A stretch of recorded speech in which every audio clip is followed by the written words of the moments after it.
Hello students, हम लोग पढ़ रहे थे अपना हिस्ट्री का chapter second, kings, farmers and towns. Now we are going to start our next heading, a changing countryside, कि जो ग्रामीण जीवन था उसमें क्या बदलाव आए थे। पॉपुलर परसेप्शंस ऑफ किंग्स, यानी कि जो राजा थे उस समय के, उनके बारे में जो लोगों की क्या राय थी, उनका क्या नज़रिया था। क्योंकि रूलर्स के बारे में उनकी सब्जेक्ट क्या सोचती थी, इसके बारे में कोई भी इंस्क्रिप्शन अवेलेबल नहीं है। इसका आंसर में किसी इंस्क्रिप्शन में नहीं मिलता क्योंकि ज़्यादातर जो इंस्क्रिप्शन है उनमें किंग्स के बारे में लिखा हुआ है, राजाओं के बारे में लिखा हुआ है, रूलर्स के बारे में लिखा हुआ है, लेकिन वह जो सब्जेक्ट्स इनकी जनता है उनके बारे में कुछ भी नहीं लिखा हुआ है। In fact ordinary people rarely left accounts of their thoughts and experience. Nevertheless, historians have tried to solve this by examining stories contained in anthology such as Jataka and the Panchatantra. क्योंकि जो भी कॉमन पीपल हैं, ऑर्डिनरी पीपल हैं, उन्होंने अपना कोई account नहीं छोड़ा है, ना उन्होंने कुछ अपने एक्सपीरियंस को लिखा हुआ है। तो फिर जो हिस्टोरियंस हैं उनको कैसे मालूम पड़ता है इन कॉमन लोग के बारे में, क्या है कि कुछ जातक कथाएं हैं, कुछ पंचतंत्र की कहानियाँ हैं, जिसमें कि कॉमन लोगों का, जो ऑर्डिनरी पीपल हैं, उनकी कुछ लाइफ स्टाइल के बारे में जानकारी हमें मिलती है। Many of these stories probably originated as popular oral tales that were later committed to writing. ऐसा लगता है जो जातक कथाएं पहले कभी ओरल कहानियों के रूप में पॉपुलर हुआ करती होंगी, जिसको बाद में राइटिंग में कमिट किया गया, राइटिंग में इसको बनाया गया। जातक जो कथाएं हैं वो ज़्यादातर पाली लैंग्वेज में लिखी गई हैं और करीब middle of the first millennium C में ये लिखी गई हैं। पाली क्या है? पाली की लैंग्वेज होती है, भाषा है ये, और ये कहानियाँ हमें पाली लैंग्वेज में मिलती हैं। उसमें एक फेमस स्टोरी है जिसको गणतंत्र जातक के नाम से जाना जाता है। इस स्टोरी में हमको जो वहाँ की जो सब्जेक्ट है, जनता है, उसकी की जो क्या दशा थी, क्योंकि वहाँ का जो राजा था बहुत विकेट राजा था, बहुत दुष्ट राजा था, और इसमें कुछ एल्डरली वुमेन्स हैं, मेंस हैं, कल्टिवेटर्स हैं, हर्डर्स, विलेज बॉयज़ और एनिमल्स हैं, उनके बारे में भी इस कहानी में लिखा गया है। इसे बताया गया है कि एक बार वो राजा अपनी प्रजा के बारे में जानने के लिए कि प्रजा की राय उसके बारे में क्या है, डिस्गाइज में होकर बाहर निकलता है। तो बाहर जाके देखता है कि each of one of them cursed him for their misery, और बाहर जाने पर उसको मालूम पड़ता है कि हर व्यक्ति उसको कर्ज कर रहा है, अपनी दुर्दशा के लिए वो राजा को जिम्मेदार बता रहा है, और शिकायत कर रहे हैं कि उनके रॉबर्स रात में उन पर अटैक करते हैं, टैक्स कलेक्टर उनको दिन में परेशान करते हैं। तो इस तरह से तो इससे मालूम पड़ता है कि जो वहाँ की जो जनता थी वो अपने राजा से बहुत ज़्यादा परेशान थी, और इस तरह की सिचुएशन से बचने के लिए, टैक्स से बचने के लिए बहुत सारे जो लोग थे वो गांव को खाली करके चले जाते थे, went to live in the forest, और जंगल में जाकर रहने लगे थे।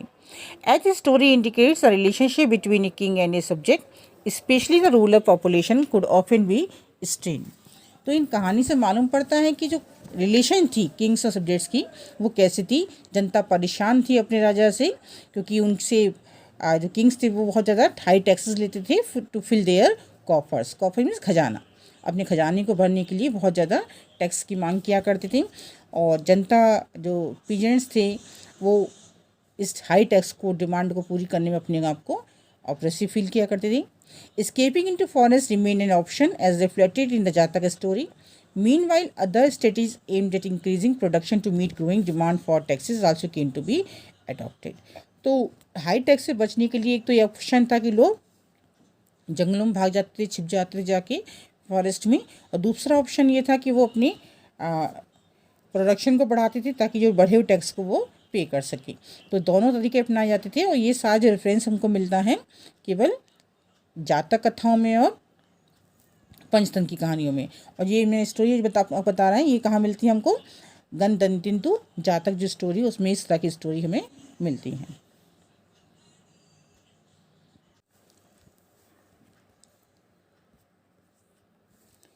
नेक्स्ट हेडिंग है हमारी स्ट्रेटजीज फॉर इंक्रीजिंग प्रोडक्शन। तो जब ये टैक्स, हाई टैक्स पे करने के लिए प्रोडक्शन बढ़ाते होंगे, तो कौन कौन सी रणनीतियाँ इसके लिए अपनाते होंगे। Once a strategy was to shift the flow agriculture which spread in fertile alluvial river valley such as those of Ganga and the Kaveri from 6th century BC। तो पहला ये क्या करते थे ये लोग कि फ्लो एग्रीकल्चर को उन्होंने शिफ्ट किया, क्योंकि ये फ्लो एग्रीकल्चर है ये आपकी फर्टाइल एलुवियल रिवर्स वैलीज हैं जैसे गंगा और कावेरी, उसके आसपास आजमाई गई थी 6th सेंचुरी में। Iron tip ploughshare was use to turn alluvial soil in area which had high rainfall. Moreover, in some parts of Ganga Valley, production of paddy was dramatically increased by the introduction of transplantation। क्या है कि इन्होंने production को बढ़ाने के लिए iron tip flow share use किया। Iron tip का मतलब क्या है कि जो इनका जो फ्लो होता था वो जो हल होता है आपको मालूम है कि उसमें नीचे आयरन का इस्तेमाल करते हैं, ताकि आयरन के हमने 11 में पढ़ा था कि आयरन यूज़ करने की से क्या होता है कि जो फ्लो है वो ज़मीन के नीचे तक जाता है और नीचे तक की मिट्टी को वो ऊपर शिफ्ट कर लेता है। लेकिन फ्लो शेयर जो टेक्निक है, iron tip flow share technique है, ये केवल वहीं अपनाई जा सकती है जहाँ पर हाई रेनफॉल होता है। और in some parts of Ganga valley production paddy was dramatically increase by introduction of transplantation. और कुछ जो गंगा वैली के एरियाज थे वहाँ पे इन्होंने पैडी की खेती बढ़ाने के लिए कुछ ट्रांसप्लांटेशन का तरीका है वो भी अपनाया था। ट्रांसप्लांटेशन क्या है? Transplantation is use for paddy cultivation in areas where water is plentiful. Here seeds are first broadcast. When the sapling have grown, they are transplanted in waterlogged field. This ensure a higher ratio of survivor saplings and higher yield. Transplantation में क्या होता है कि आपने देखा होगा खेतों में भी कि पहले क्या करते हैं, जो वहाँ पे जब पैडी की खेती होती है तो जो सैपलिंग्स हैं इनको ये लोग पहले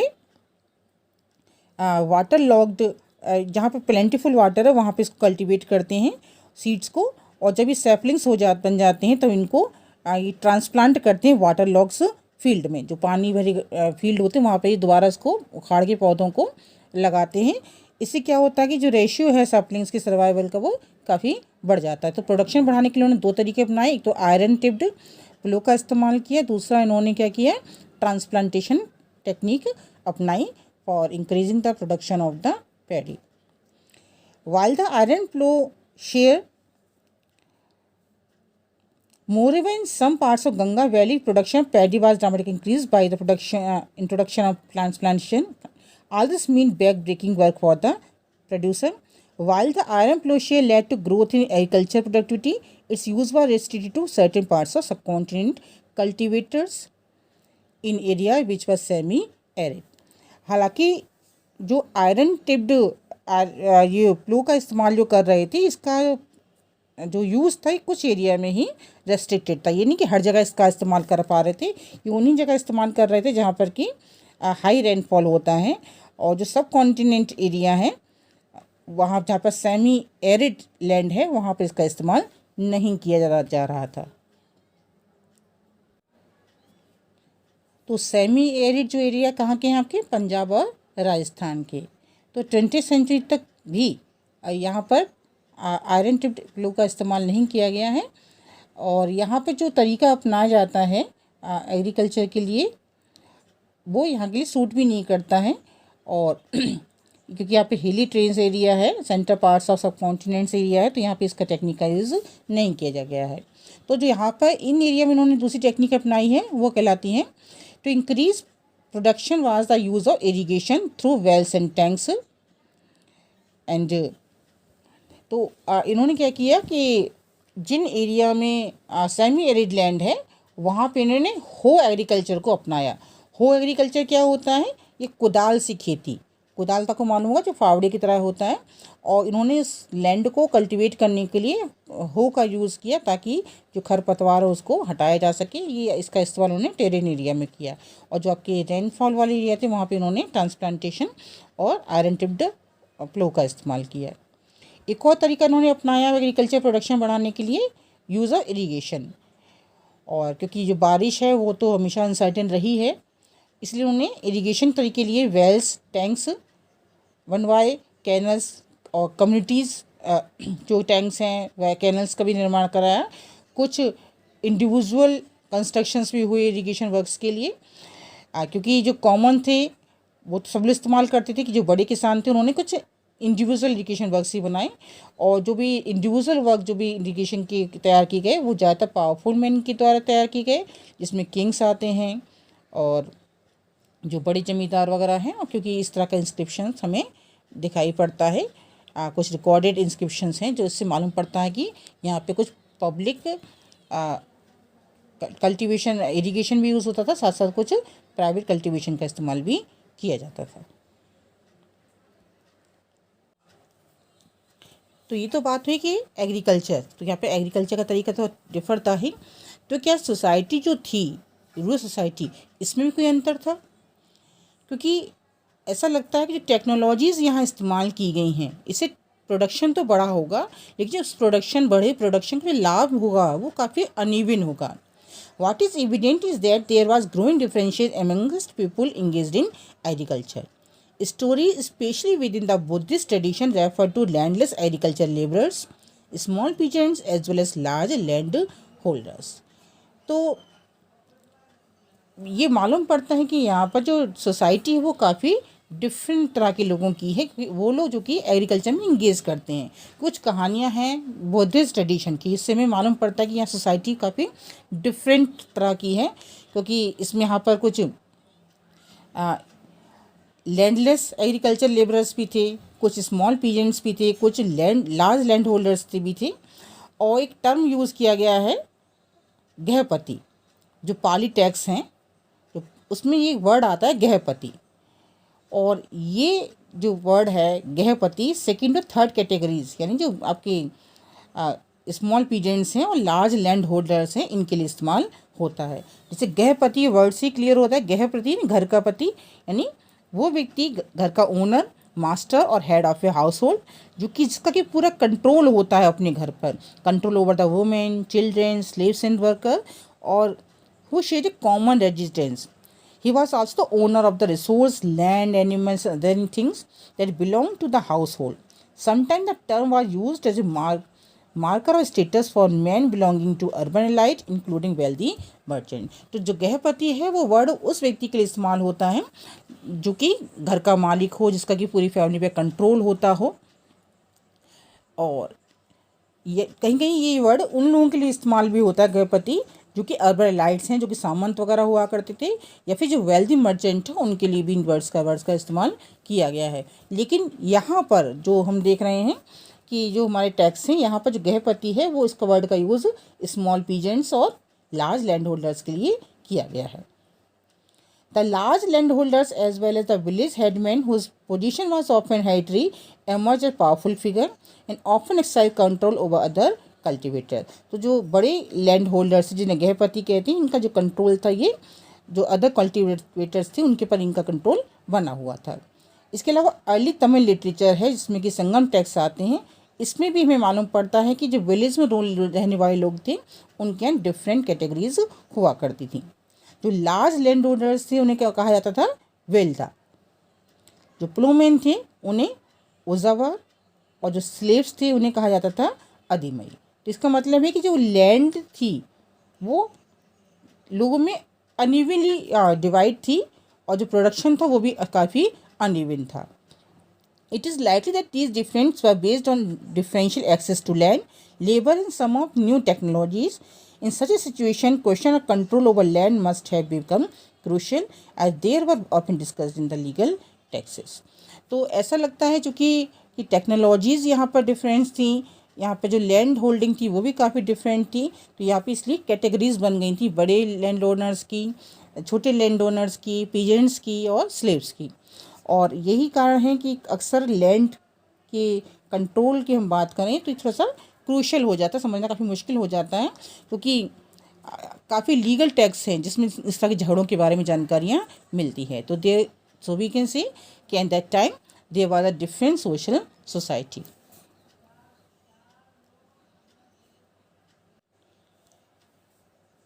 Our next heading is land grants and new rural elites. कि जो लैंड थी वो लोगों को किस तरह से ग्रांट की जाती थी और कौन कौन से रूरल एलाइट्स हुआ करते थे। From the early centuries of common era we find grants of land being made, many of which were recorded in inscription. Some of the inscriptions were on stones, but most were on copper plates, which are probably given as record of the transaction to those who received the land. तो इस दौरान जो early centuries है common era की, तो यहाँ हमें मालूम पड़ता है कि जो ग्रांट ऑफ लैंड्स था, ये लोगों को लैंड ग्रांट की जाती थी और इसका जो रिकॉर्ड था वो इंस्क्रिप्शंस में बनाया जाता था। और कुछ इंस्क्रिप्शंस हैं वो आपके स्टोन्स पर बने हुए लिखे हुए हैं जिसमें कि लैंड ग्रांट के बारे में इंफॉर्मेशन लिखी गई है। लेकिन साथ साथ कुछ जो इंस्क्रिप्शन है वो कॉपर प्लेट से बनाए जाते हैं। आपका फिगर है 2.13 बुक में देखिएगा, वहाँ पे आपको कुछ फिगर नज़र आएंगे जिसमें कॉपर की प्लेट है और जिस पर कि उन्होंने कुछ लैंड के रिकॉर्ड्स मेंशन किए हुए हैं, which are probably given as record of the transaction to those who recorded receive the land. जो लोग जिनको लैंड दी जाती थी उनका ट्रांजेक्शन इसमें लिखा जाता था। The record had been survive generally about grant to religious institution और टू ब्राह्मण। तो ये भी मालूम पड़ता है कि जो लैंड ग्रांट थी ये जो धार्मिक संस्थाओं को लैंड ग्रांट की जाती थी, साथ साथ जो ब्राह्मण थे जो कि सुपीरियर माने जाते थे सोसाइटी में, उनको भी लैंड ग्रांट की जाती थी। Most inscriptions were in Sanskrit. In some cases, and especially from the 7th century onward, part of inscription was in Sanskrit, while the rest was in local language such as Tamil और तेलुगु। तो जो भी inscriptions मिले हैं land grants के वो ज़्यादातर संस्कृत में लिखे गए हैं और 7th सेंचुरीज़ के आसपास की जितनी भी इंस्क्रिप्शंस हैं वो सब संस्कृत में हैं और बाकी इसके बाद की जो भी इंस्क्रिप्शन है वो लोकल लैंग्वेज में हैं, जैसे कि तमिल और तेलुगु लैंग्वेज में इंस्क्रिप्शन मिलते हैं। अब हम बात करते हैं कि ये लैंड इंस्क्रिप्शन जो लैंड ग्रांट्स था ये तो ब्राह्मण्स को होता था, रिलीजियस इंस्टीट्यूशंस को होता था। साथ साथ एक प्रभावती गुप्ता का रेफरेंस भी इंस्क्रिप्शन में मिलता है। ये इंपॉर्टेंट क्वेश्चन भी है आपके लिए बनेगा। प्रभावती गुप्ता कौन थी? ये डॉटर थी चंद्रगुप्त सेकंड की, जो कि 375 से लेके 415 सी में रूल किया है इन्होंने। तो ये प्रभावती गुप्ता डॉटर थी चंद्रगुप्त सेकंड की और इनकी का जो विवाह हुआ था एक इम्पॉर्टेंट रूलिंग फैमिली में हुआ था जो वाकाता कास्ट फैमिली से बिलोंग करते थे, यानी पावरफुल किंग थे, उनके साथ इनका विवाह हुआ था। ये डेक्कन के पावरफुल किंग थे। आप मैप में देख पाओगे इनको, इस एरिया को। According to Sanskrit legal text women were not suppose to have independent access to resource such as land. However, the inscription indicated Prabhavati had access to land which she then granted. हालांकि जो भी संस्कृत के inscription मिले हैं, legal text मिले हुए हैं, उसमें लिखा हुआ है कि उस समय की महिलाओं को संपत्ति का अधिकार नहीं था, महिलाओं को लैंड ग्रांट नहीं की जाती थी। लेकिन ये बात प्रभावती गुप्ता के केस में काफ़ी एक्सेप्शंस है, क्योंकि ऐसे रिकॉर्ड्स मिलते हैं कि प्रभावती गुप्ता के पास अपनी लैंड थी जो कि बाद में उन्होंने ग्रांट कर दी थी। तो एक तरफ तो कह रहे हैं कि वुमेन्स को पावर नहीं थी लैंड एक्सेस करने की, दूसरी तरफ प्रभावती गुप्ता का रेफरेंस आता है कि उसके पास अपनी लैंड थी जो कि बाद में उन्होंने ग्रांट की थी। तो ऐसा लगता है कि चूँकि प्रभावती गुप्ता ऑर्डनरी वुमेन तो थी नहीं, वो क्वीन थी, आपकी चंद्रगुप्त सेकंड की बेटी थी, तो शायद उनके साथ ये रूल अप्लाई नहीं होता होगा क्योंकि वो बिग फैमिली को बिलोंग करती थी। और and her situation was therefore exceptional. It is also possible that the provision of legal tax was not uniformly implemented. और ये भी हो सकता है कि जो लीगल टैक्स जो भी प्रोविजंस हैं होंगे लीगल टैक्स में वो अच्छी तरीके से इम्प्लीमेंट नहीं किए जाते होंगे, तो वो जो रॉयल फैमिली के लेडीज़ हैं उनको इस नियम के बावजूद भी लैंड ग्रांट कर दी जाती होगी। The inscriptions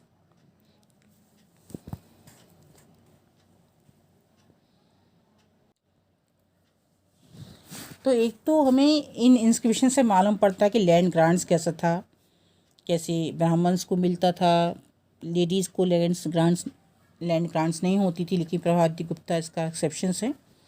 the inscription also gives us an idea about rural population, these including Brahmins and peasants as well as others who are accepted to provide a range of produce to the king of his or his representatives. इसके अलावा कुछ भी हैं जिसमें मालूम पड़ता है rural population के बारे में मालूम पड़ता है। इसमें ब्राह्मण्स हैं, जो प्रेजेंट्स हैं, इनके बारे में जानकारी मिलती है। Who were expected to provide a range of produce to the king और इस रिप्रेजेंटेटिव। और ये माना जाता है जो पीजेंट्स होंगे वो अपनी जो प्रोड्यूस होता होगा खेती वगैरह का, उसका जो एक बड़ा पार्ट किंग या उसकी रिप्रेजेंटेटिव को लोग देते होंगे। According to inscription they would have to be the new landlord of the village and perhaps pay him all these due. और ये भी कुछ इंस्क्रिप्शन से मालूम पड़ता है कि ये लोग जो वहाँ गाँव का जो लॉर्ड होता होगा उसको ओबे करते होंगे और उसको ही जो भी ड्यूज होते होंगे वो उसको पे करते होंगे। Land grants such as this one have been found in several part of the country. There were regional variation in size of land donated, ranging from small plots to vast stretches of uncultivated land. The right given to donee. The impact of land grant is a subject of heated debate among historians. तो जो legal land grants है ये काफ़ी several parts of country में देखने को मिलता है, लेकिन इसमें कुछ रीजनल वेरिएशन है कि जो लैंड का जो साइज़ है वो डोनेट करने जो किया जाता था उसमें काफ़ी वेरिएशन मिलता है। कहीं पर स्मॉल प्लॉट्स डोनेट किए गए हैं तो कहीं पे vast stretch of uncultivated land donate किए गए हैं। कहीं भी राइट्स दी डोनीज को, जो इसको लैंड ग्रांट की जाती है उसको कुछ राइट्स दिए गए हैं। तो लैंड जो ग्रांट्स का क्या इम्पैक्ट होता होगा ये आज भी हिस्टोरियंस के बीच काफ़ी डिबेट का विषय बना हुआ है। Some feel that land grants are part of a strategy adopted by ruling lineage to extend agriculture to new areas. कुछ लोगों का मानना है, कुछ हिस्टोरियंस ये मानते हैं कि जो लैंड ग्रांट्स है ये अलग अलग किंग्स के द्वारा अपनाई गई स्ट्रेटजीज होगी। ये जिस एरिया में एग्रीकल्चर लैंड को एक्सटेंड करना चाहते होंगे वहाँ पर ज़्यादा लैंड को ग्रांट करते होंगे। कुछ ये मानते हैं that land grants were indicative of weakening political power, A Kings were losing control over that their samant, they try to win allies by making grant of land। जबकि कुछ हिस्टोरियंस मानते हैं कि जो लैंड ग्रांट्स है ये सदर पे होती होगी कि जब कोई किंग अपनी पॉलिटिकल पावर को लूज़ कर रहा होता होगा, जो सामंत होंगे उनका कंट्रोल किंगडम में बढ़ रहा होता होगा, तो अपने एलाइज को खुश करने के लिए, उनको अपने साथ मिलाने के लिए किंग उनको लैंड ग्रांट करते होंगे। They also feel that kings try to project themselves as supermen. Because they were losing control, they want to represent at least a facet of power.